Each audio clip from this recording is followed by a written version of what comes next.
Bonjour les abonnés. On s'en va réveiller papa qui s'est endormi avant le dernier boire. Sam. Allez, je te filme. Premier boire sur la chaîne. Allez, debout. On s'en va voir les petits. Ça, c'est notre première table à langer ici. Donc, comme je disais, avec des couches lavables. Donc, ça, c'est nos couches de nuit qui sont des couches moulées, très absorbantes, qui s'utilisent avec des cache-couches. Ça, c'est une couche à poche. Donc, il y a une poche avec un insert pour absorber l'urine. En fait, papa l'a laissé là quand il l'a changé. On enlève l'insert de dedans. Normalement, à deux mains. Avec le téléphone, c'est moins évident. Voilà, on enlève l'insert. Et on met ça tout simplement dans le wet bag dans lequel il y a d'autres couches. Il n'y en a pas beaucoup. Ils viennent d'être lavés. Donc ici, j'ai une chambre pour les trois. Alors ici, le lit du fond n'est pas utilisé présentement. Ils dorment ensemble. Donc j'ai des choses dedans. J'en ai présentement deux qui sont couchés. Corélia qui est au gavage. Donc ça passe dans le sac, dans la tubulure. Puis ça s'en va dans son petit bedon. Hein, Corélia? On va mettre la lumière, on va te voir comme il faut. Hein? La belle Corélia. Avec son petit bouton ici. Ça coule toujours un petit peu, il faut le nettoyer plusieurs fois par jour. Donc, ça envoie le lait directement dans son estomac ici. On a Aldéric Anaël. Petit bébé. Petit Tana qui fait des beaux sourires. Lui, il boit au sein. Après ça, on termine avec un lait enrichi à 100 calories par 100 millilitres, qui est appelé du 30 en fait, là, si on y va avec la façon dont Sainte-Justine parle, qui est plutôt le nombre de calories par once. Alors que moi, d'où ils sont nés, on parle de nombre de calories par 100 millilitres. Corélia vous fait des beaux sourires. Ah, madame, des beaux sourires. Donc, on va changer les petites couches. Comme ça, on a des couches puis qui sont de jour, qui absorbent un peu moins. Puis, on va mettre des couches de nuit. Donc, on va faire le boire de ces petites merveilles.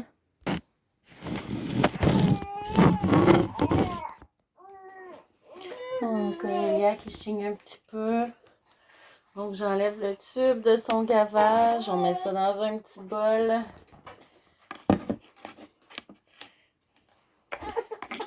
On prend de l'eau stérile. On doit faire bouillir de l'eau qu'on met au frigo, qu'on conserve 24 heures. On vient mettre l'eau dans le sac de gavage. On va laver, comme faire passer le vieux lait.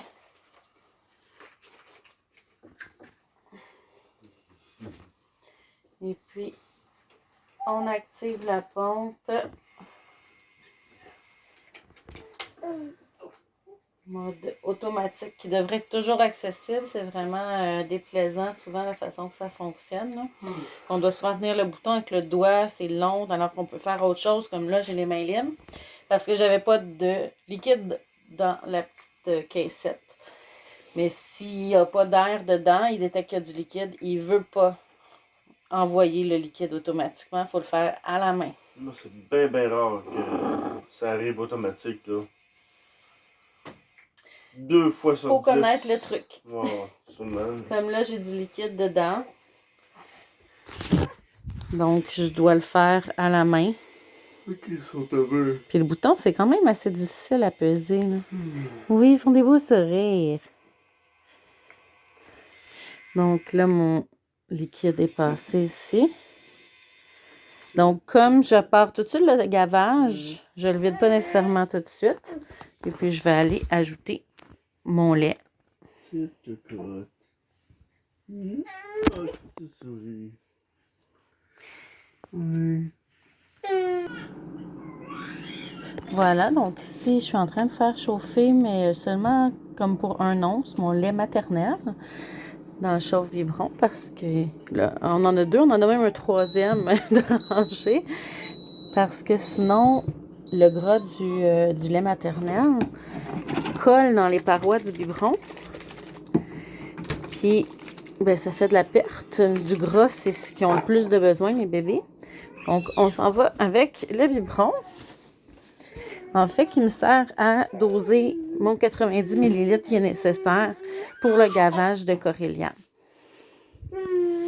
Donc, on va mettre ça.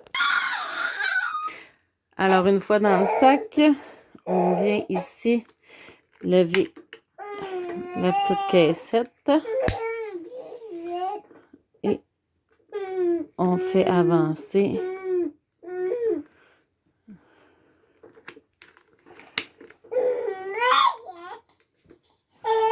notre lait. Vous voyez, là, il ne veut pas me le donner tout de suite en automatique. Il devait avoir une petite bulle de liquide. Donc là, ça part automatiquement dans le petit fil pour faire le vide d'air. Pendant ce temps-là, on a Aldéric qui pleure parce qu'il a faim, mais il faut finir avec sa petite sœur. Fait qu'on va prendre le tube de gavage de Corélia qui s'enlève dans un certain angle. On met un petit bouchon en attendant. Oh, petit homme, ça sera pas long. Puis on va faire le vide là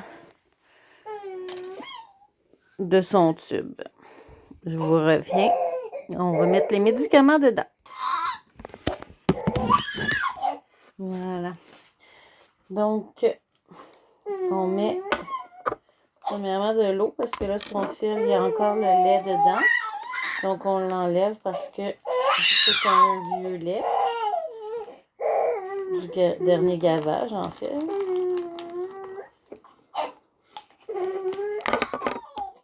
Pardon pour le bruit. On vient mettre les médicaments de Corélia dans son tube directement au lieu de l'envoyer directement en elle avec de l'eau pour minimiser la quantité d'eau qu'on y envoie parce qu'elle vomit beaucoup. Et puis Corélia est très très fragile. Il faut y envoyer très lentement son liquide dans le gavage parce que sinon elle vomit. Donc là, j'ai ma petite bulle qui s'en vient ici. On va pas plus loin pour pas jeter les médicaments. Les médicaments, il y en a 5 sortes différentes. As-tu changé? Non. Il n'y en a aucun de changé. Donc, il y en a 5 sortes différentes de médicaments. 25 médicaments par jour pour les 3. Donc, c'est énormément de préparation de médicaments, tout le temps l'administration, chaque 4 heures ou presque juste 6 heures, là, 6 heures et 6 heures. Ben en fait, pour Corélia, on en a à 2 heures, elle n'en a pas à 6 heures. Les gars n'en ont pas à 2 heures parce qu'ils ne boivent pas à 2 heures le matin, ils en ont à 6 heures. Puis à 18 heures le soir, il n'y a pas de médicaments ni pour un ni pour l'autre.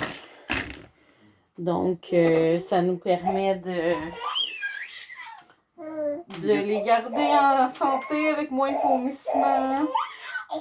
Ça vomit beaucoup à cause des reflux, des bébés prématurés. Donc, quelle bouteille tu parles, Sam?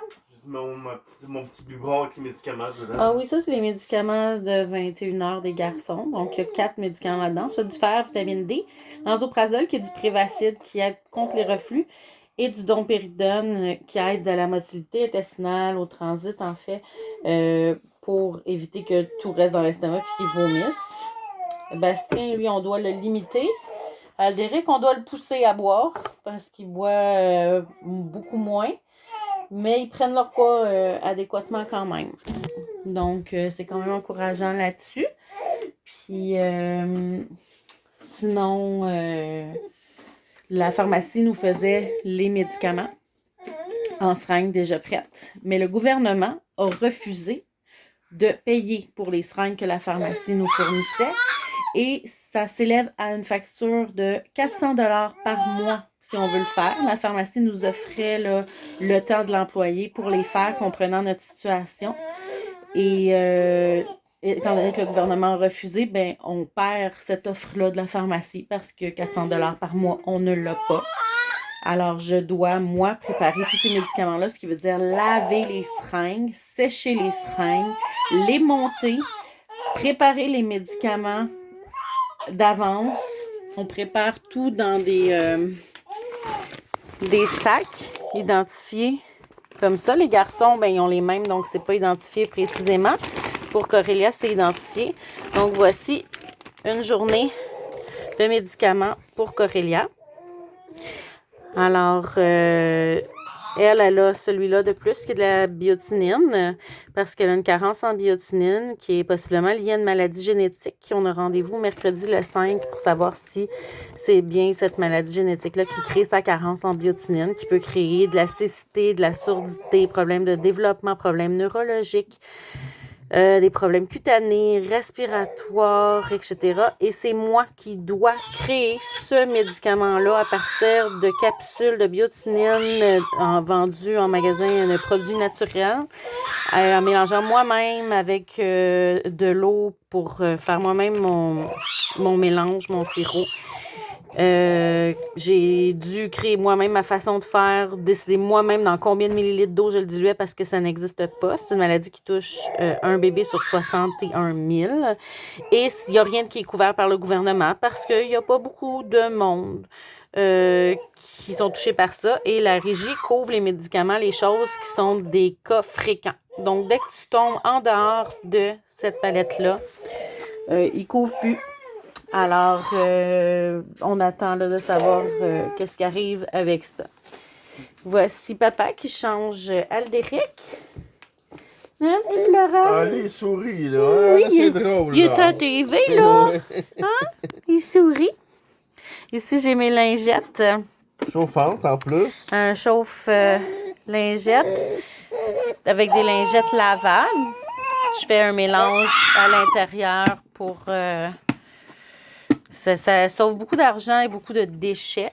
En fait, on va utiliser des lingettes jetables juste quand il y a une grosse selle, là, comme pour le premier essuyage, pour pas tout envoyer les selles dans la laveuse.